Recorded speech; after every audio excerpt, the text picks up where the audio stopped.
Hello friends, saline bottles మూతల్లో సరదాగా కొన్ని మొక్కలు పెట్టానండి. చూపిద్దామని క్యాక్టస్ పెట్టానండి. దీనిలో చిన్న హోల్ చేసి మొక్క పెట్టానండి. వేర్లు కూడా వచ్చినాయి.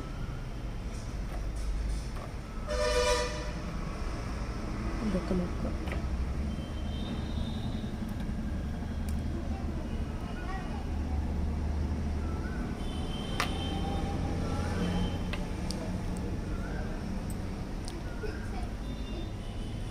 ఒకే వచ్చింది దీనికి.